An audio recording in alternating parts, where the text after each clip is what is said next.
కొండునట్లను మాకును మీకును మధ్య మహా అగాధం ఉంచబడి ఉన్నదని చెప్పాను. ఏమంటున్నాడంటే ధనవంతుడు, నేను చాలా యాతన పడుచున్నాను, నాకు బాగా దాహం అవుతుంది. అబ్రహామా, నువ్వు లాజరుతో నీటిలో అతని బొటన వేలు ముంచి అది తీసుకొచ్చి నా నాలిక మీద పెట్టు అని అంటుంటే ఇతనిచ్చినటువంటి సమాధానం ఏమిటంటే, నాయనా మేము పరదేశంలో ఉండాం, నువ్వు పాతాళంలో ఉండవు, అక్కడికి ఇక్కడికి ఇక్కడికి ఇక్కడికి రావటానికి మధ్యలో మహా అగాధం, పెద్ద అగాధం ఉంది. ఎట్టి పరిస్థితుల్లోనూ నువ్వు మా దగ్గరికి రాలేవు, మేము మీ దగ్గరికి రాలేము అని చెప్తున్నాడు. అంటే చనిపోయిన తర్వాత పాతాళ లోకంలో పరదేశీ పాతాళం మధ్యలోనే దేవుడు ఎలా చేయకపోతే ఆ చనిపోయినటువంటి వ్యక్తిని భూమి మీదకి ఎలా దేవుడు పంపిస్తాడండి? ఆ చనిపోయినటువంటి వ్యక్తిని పాతాళ లోకం నుంచి భూమి మీదకి దేవుడు ఎలా పంపిస్తాడనుకున్నారు? అందరూ ఆలోచించాలి. ప్రియ సహోదరి సహోదరులారా, ఈ భూమి మీదకి దెయ్యాలు, ఈ చనిపోయినటువంటి వాళ్ళు భూమి మీదకి దెయ్యంగా వస్తారు. ఈ దెయ్యం గురించి ఒక చిన్న కథ చెప్తాను. పురాతనమైన రోజుల్లో, పూర్వపు రోజుల్లో మరి ఒక చోట మన ఆంధ్రాలోనే ఒక ఆమెకి రాత్రి 11 గంటలప్పుడు ఊరు ఉంటుంది, పల్లెటూరులో ఉంది. ఆ పల్లెటూరులో చివర రాత్రి 11 గంటలకు ఆకలి అయితే పచ్చడి నూరుకుందామని బయటకు వచ్చి ఆ రోడ్డు మీద కూర్చుని, రోడ్లు బయట ఉంటాయి, బయట కూర్చుని ఈ పచ్చడి నూరుకుంటా ఉంది. రాత్రి కాబట్టి ఆ తలెర పోసుకుని మామూలుగా అప్పుడు రోజుల్లో నల్ల చీరలు, మామూలు చీరలు ఉంటాయి కదా, రంగు చీరలు, డార్క్ కలర్ చీరలు అవి కట్టుకుని పచ్చడి నూరుతూ ఉంది. అదే టైంలో మరి ఆ ఊరికి సంబంధించినటువంటి వ్యక్తి ఏదో పని చేసుకుని వస్తూ ఉన్నాడు. వస్తూ ఉన్నప్పుడు దూరం నుంచి ఒక శబ్దం వినపడుతుంది. ఏమిటా శబ్దం? 11 గంటలకి రోడ్డు మీద శబ్దంలో వినపడుతుందని ఆయన ఆలోచించే తెలికే ఈ వెనక్కి తిరిగి చూసింది. ఈ వెనక్కి తిరిగి చూసి తెలిక ఆయన దెయ్యం అనుకున్నాడు, ఈమె దెయ్యం అనుకుంది ఆయన్ని. ఇద్దరు కలిసి అక్కడి నుంచి పారిపోయాడు. తెల్లారే తర్వాత ఇతను వచ్చి చెప్పాడు, రాత్రి మీ రోడ్డు మీద ఇలా సౌండ్ వచ్చింది, మరి ఇలాగ పచ్చని నూరుతూ ఉండారు, ఇది దెయ్యము అని ఆయన చెప్తే ఆమె ఏం చెప్పిందంటే, నేనయ్యా ఆకలయ్యి పచ్చని నూరుకుంటున్నాను అని చెప్పింది. అంటే దెయ్యం లేదు అక్కడ, అపోహ. అప్పుడు రోజుల్లో దెయ్యాల గురించి వీటి గురించి ఒకటే అపోహ తప్పితే అక్కడ దెయ్యం అనేటువంటిది లేదు. అయితే అసలు ఈ చనిపోయిన వాని గురించి బైబిల్ ఏం చెప్తుందో మనం చూద్దాం. యోబు గ్రంథం 7వ అధ్యాయం 9వ వచనం 10వ వచనం చదువుదాం. ప్రియ సహోదరి సహోదరులారా, మేఘము విడిపోయి అదృశ్యమగునట్లు పాతాళమునకు దిగిపోయిన వాడు మరి ఎప్పుడునూ రాడు, అతడు ఇక ఎన్నడను తన ఇంటికి రాడు, అతని స్థలము అతని మరలా నెరగదు. మనం ఒక్కసారి కానీ చనిపోతే, చనిపోయిన తర్వాత పాతాళంకి వెళ్తే తిరిగి అసలు రానే రామట. మరి యోబు గ్రంథకర్త చెప్తున్నాడు. ఇంకా 2 ఆధారాలు మీకు చెప్తున్నాను. ప్రసంగి గ్రంథం 9వ అధ్యాయం 5-6 వచనాలు కూడా చూద్దాం. బ్రతికియుండవారు తాము చత్తురని ఎరుగుదురు, అయితే చచ్చిన వారు ఏమీయూ ఎరుగరు, వారి పేరు మరవబడి ఉన్నది, వారికిక ఏ లాభమును కలగదు. వారిక ప్రేమింపరు, పగబెట్టుకొనరు, అసూయపడరు, సూర్యుని క్రింద జరుగు వాటిలో దేని యందును వారికి ఇక నెప్పటికీ వంతు లేదు. మనం కానీ ఒకసారి చచ్చిపోతే, అసలు ఇర్మియా గ్రంథంలో అయితే ఏం చెప్తున్నాడంటే, ఇర్మియా గ్రంథం 22వ అధ్యాయం 10వ వచనంలో ఏం చెప్తున్నాడంటే, చనిపోయిన వాని గూర్చి ఏడవద్దు, వాని గూర్చి అంగలార్చవద్దు, వెళ్ళిపోవచ్చున్న వాని గూర్చి బహురోదన చేయుడు, వాడు ఇకను తిరిగి రాడు, తన జన్మభూమిని చూడడు. ఈ చనిపోయినటువంటి వాళ్ళంట ఇంకా తిరిగి భూమి మీదకి రారట. ఆయన జన్మభూమి ఎక్కడైతే పుట్టాడో భూమి మీద తిరిగి అక్కడికి రాడంట. తర్వాత ఈ చనిపోయినటువంటి వాళ్ళకి సూర్యుని క్రింద జరిగేటువంటి భూమి మీద దేనికి వంతు లేదంట. వాళ్ళు పగబెట్టుకోరు, వాళ్ళు ప్రేమింపరు, వారికి అసలు వంతే లేదని మరి ఈ బైబిల్లో స్పష్టంగా చెప్తూ ఉంది. మరి అలాంటప్పుడు చనిపోయినటువంటి వ్యక్తి తిరిగి భూమి మీదకి దెయ్యంగా వస్తాడు అనేటువంటిది మనం ఎలా చెప్పగలం? బైబిల్లో లేనిదే మన హృదయాల్లో ఒక అనుమానం ఎప్పుడు మరి కదిలిస్తూ ఉంటుంది. ఏంటంటే, యేసుక్రీస్తు వారు బతికున్నప్పుడు మరి కొన్ని దెయ్యాలను ఎల్లగొట్టారు కదా, ఆ దెయ్యాలు ఎవరు అనేటువంటిది మనకి ఆలోచన కలగాలి. యేసుక్రీస్తు వారు ఈ లోకంలో బతికున్నప్పుడు దెయ్యాలను ఎల్లగొట్టారు కదా, ఆ దెయ్యాలు ఎవరు?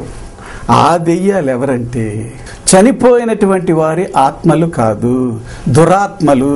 అంటే ప్రధాన దూత, మనం లూసిఫర్ అంటాం చూసావా, దాని యొక్క సమూహము దేవుని పైన తిరగబడి దేవుని యొక్క పనులను చూసి దేవుని సీటు కొట్టేయాలి అని అనుకున్నటువంటి దురాత్మలు, అవి అంతకు ముందల దేవదూతలు, అవి యేసుక్రీస్తు వారు మొట్టమొదట్లో మరి ఎల్లగొట్టినటువంటి దెయ్యాలు అవి. అయితే ఈ దురాత్మలు ఎక్కడి నుంచి వచ్చినాయి? ఈ దురాత్మలు ఎక్కడున్నాయి? ఇవి మరి చనిపోయినటువంటి వారి ఆత్మలు కాదు. మన బైబిల్లో ఎక్కడ కూడా చనిపోయినటువంటి వారి ఆత్మలు తిరిగి భూమి మీద దెయ్యాలుగా తిరుగుతున్నట్టు బైబిల్ మొత్తం మీద ఎక్కడా లేదు. మరి ఈ ఆత్మలు ఎక్కడి నుంచి వచ్చినాయి? ఎక్కడి నుంచి వచ్చినాయి అంటే దేవుని దగ్గర నుంచి వచ్చినాయి. దీనికి మనకు ఆధారాలు కావాలి. మనం ప్రతిదీ బైబిల్ని ఆధారం చేసుకు చెప్పాలి. మనకై మనం చెప్పడానికి లేదు.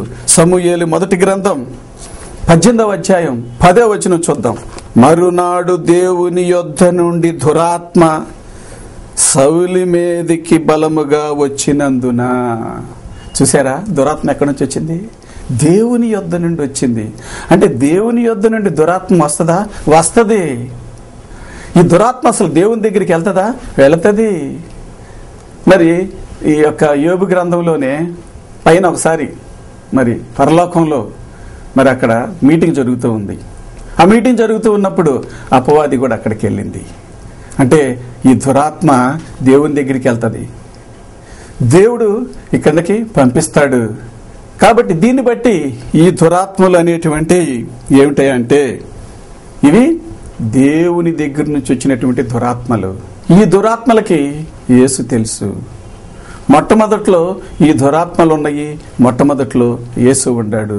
ఈ దురాత్మలకి యేసు తెలుసు. దానికి కూడా మా బైబిల్ నుంచి ఆధారాలు ఉంటాయి. చూద్దాం. మరి మత్తయి సువార్త 8వ అధ్యాయం 29వ వచనం చూద్దాం. వారు, ఇదిగో దేవుని కుమారుడా, నీతో మాకేమి, కాలము రాకమునుపే మమ్మను బాధించుటకు ఇక్కడికి వచ్చితివా? గదరై అనేటువంటి దేశంలో దెయ్యములు పట్టినటువంటి వాడు ఉండగా ఆ దెయ్యాలను ఎల్లగొడటానికి యేసు ప్రభు వారు వెళ్ళినప్పుడు యేసు ప్రభు వారితో ఏమంటున్నాయో తెలుసా? దేవుని కుమారుడా. దెయ్యాలకు తెలుసు బాగా యేసుక్రీస్తు. కాబట్టి దేవుని కుమారుడా, నువ్వు అప్పుడు వచ్చావా మమ్మల్ని ఎక్కడి నుంచి పంపించటానికి? అసలు మాతో నీకేం పని అనేటువంటిది ఎంత చక్కగా మాట్లాడుతున్నాయి చూడండి ఆ యొక్క దెయ్యాలు. అవే దురాత్మలు, సాతాను అపవాది యొక్క సమూహం. కొన్ని ఆధారాలతో దీన్ని చూద్దాం. మరి అపోస్తలుడైన పౌలు గారు ఆ రోజుల్లో ఏం చేస్తున్నారంటే మొదటి శతాబ్దంలో చాలా చాలా స్వస్థతలు చేస్తూ దెయ్యాలను కూడా వెళ్ళగొడుతూ ఉన్నాడు.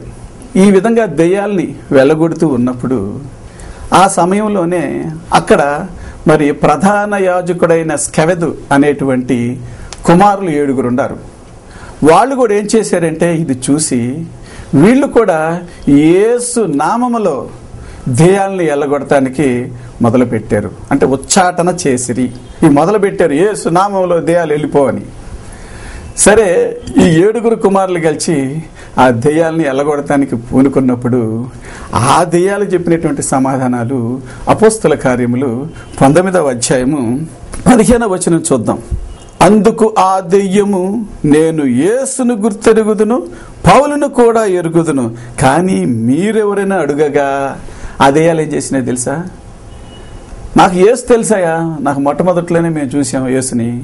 పౌలు గారు కూడా చాలా శక్తివంతుడు, ఆయనకి చాలా పవర్ ఉంది, ఆయనంటే కూడా మాకు భయమేను, కానీ మీరెవరు, అసలు మీకు ఏ పవరు లేదు అని చెప్పేసేసి ఆ దెయ్యాలు పోయి ఆ యొక్క ప్రధాన యాజకుడైనటువంటి యూదుడు ఉన్నాడు చూసారా, ఆయన 7 కొడుకుల మీద పడి దిగంబరులుగా చేసి అక్కడి నుంచి ఎల్లగొట్టినాయి. అంటే ఈ దెయ్యాలను ఎల్లగొడతాం అనేటువంటి దాన్ని కానీ మనం ఆలోచించినట్లయితే అప్పుడు మొదటి శతాబ్దంలో ఈ దెయ్యాలని ఎల్లగొడతాం జరిగింది. ఆ దెయ్యాలు కూడా యేసు చెప్పినట్టున్నాయి. కానీ ఇంకా ఆ రోజుల్లో అసలు ఆ దెయ్యాల గురించి, ఆ మూఢనమ్మకాల గురించి, అలాగే అక్కడ మంత్రశక్తుల గురించి నిజంగా ఎన్నో పుస్తకాలు వచ్చినాయి అంట. అపోస్తల కార్యములు 19వ అధ్యాయం 18, 19 గాని మనం చూసినట్లయితే, మరియు మాంత్రిక విద్యను అభ్యసించిన వారు అనేకులు తమ పుస్తకములు తెచ్చి అందరి ఎదుట వాటిని కాల్చివేసిరి. వారు లెక్క చూడగా వాటి వేల 50,000 వెండి రూకలాయను. అప్పుడు రోజుల్లో ఈ యొక్క మంత్రశక్తులు, దెయ్యాల గురించి పుస్తకాలు చాలా వస్తే ఇదంతా ఉట్టిది అని చెప్పి మొదటి శతాబ్దంలోనే ఆ పుస్తకాలను తగలబెడితే కొన్ని కోట్ల కోట్ల కోట్ల రూపాయలు దానికి అంత విలువిచ్చారట. మరి అలాంటప్పుడు మనం ఎలాగా ఈ దెయ్యాల గురించి, చనిపోయినటువంటి వాళ్ళు తిరిగి భూమి మీదకి దెయ్యం వస్తారని మనం ఎలా నమ్ముతాం? కానీ మనకి బైబిల్లో ఒక వాక్యం ఉంది. ఈ వాక్యం చదవటం వలన దెయ్యానికి అనుకూలంగా ఉంది, ఇది దెయ్యమే, ఇదే చనిపోయినటువంటి వాళ్ళు దెయ్యంగా వస్తారు అనేటువంటి దాన్ని నమ్మటానికి మొదటి సమూయేలు గ్రంథం 28వ అధ్యాయం 11, 12 ఇక్కడ మీకు తెలుసు కర్ణ పిచాచి అనేటువంటిది ఒకటి వస్తుంది. ఇక్కడ ఏమవుతుందంటే, సౌలు రాజు ఏం చేస్తాడంటే యెహోవాని బ్రతిమిలాడితే యెహోవా కనపడ్డు. అప్పుడు ఏం చేస్తాడంటే ఇతను వెళ్ళి ఈ కర్ణ పిచాచి అనేటువంటి ఆమె దగ్గరికి వెళ్తాడు.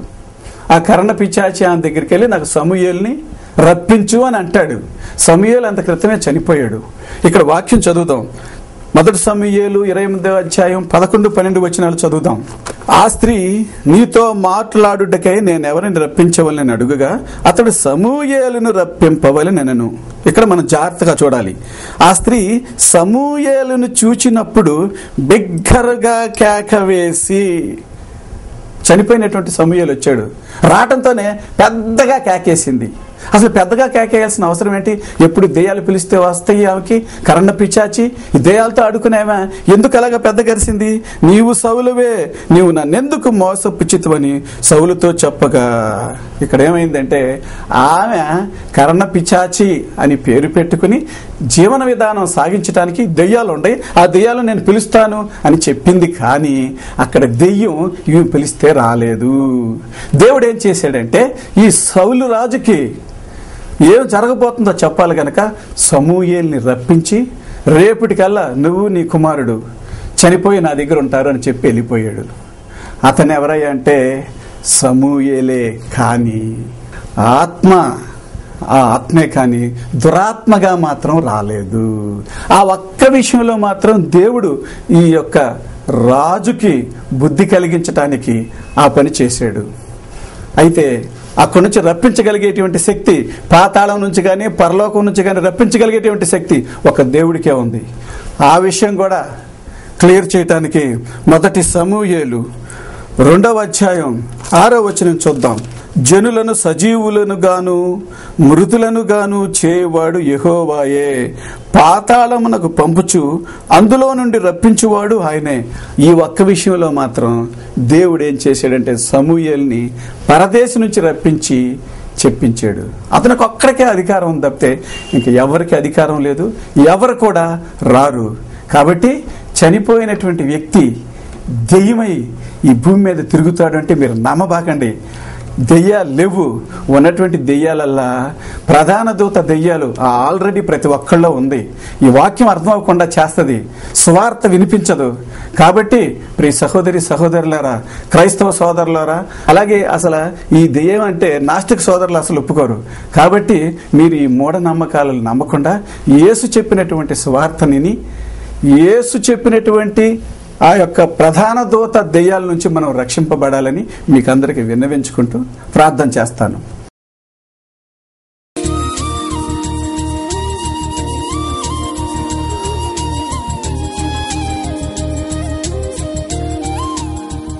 పరిశుద్ధుడైనటువంటి తండ్రి, ప్రేమ కలిగినటువంటి నాయన, మీ బిడ్డలకు, నా సహోదరి సహోదరులకు చనిపోయినటువంటి వాళ్ళు భూమి మీదకి దెయ్యంగా రారు అని నీ వాక్యం ద్వారా చెప్పాను తండ్రి. కాబట్టి నాయన నీ బిడ్డలకి మహాజ్ఞానం కలగజేసి నువ్వే సర్వస్వం అని చెప్పి, మరి మొట్టమొదట్లో ఉన్నటువంటి దేవునికి వ్యతిరేకంగా దేవదూతలు దురాత్మల సమూహాన్ని ఎదుర్కొనటానికి నాయన వాటిని ఎదుర్కోవాలని నీ బిడ్డలందరికీ నేను చెప్తున్నాను తండ్రి. వాటిని ఎదుర్కోవాలంటే ఈ శక్తి గల వాక్యాన్ని అందరూ అంగీకరించి యేసు చెప్పిన మాటలు విని తిరిగి నీ రాజ్యానికి రావాలని విన్నవించుకుంటూ ప్రభువైన యేసయ్య నామములో వేడుకొని ప్రార్థిస్తున్నాను తండ్రి. ఆమేన్.